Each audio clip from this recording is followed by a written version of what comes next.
Председателот на Собранието Талат Џафери официјално го преизеде председателскиот кабинет во Законодавниот дом. Неговото име со слика се најде на официјалната интернет страна на Собранието, а првото кафе, наместо со екс-спикерот Велјановски, на примопредавањето го исписува евроамбасадорот Жбогар.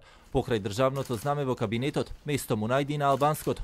На собраниските известува, че им вети фер соработка. Ќе добиете навремено сите информации, така да ќе има и сообщение во кое што се постави контактот, протоколот е протокол, значи во секој случај тие што биле се постоечки, нема во моментот нема ќе добиете навреме се. Официјалните позиции ги соопшти преку соопштение. Вели следен чеко реформирање на влада. Очекувам брзо формирање на новата влада и потоа сите заедно, почитувајќи ја пред се самостојноста на сите гранки на власта, да работиме за добросостојба на сите граѓани на Република Македонија, како и за остварување на нашите стратегиски определби, а тие се членството во НАТО и Европската унија.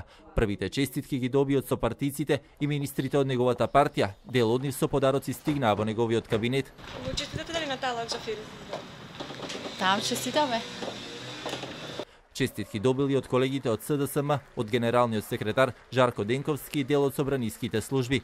Првата работа што Џафери како председател ќе ја подпише е писмото до Иванов со кој ќе го извести за новото парламентарно мнозинство.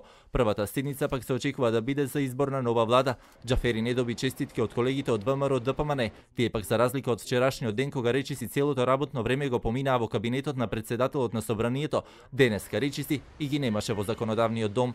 Од ВМРО ДПМН и денеска остануваат на својот став дека Талат Џафери е нелегално избран за председател на Законодавниот дом.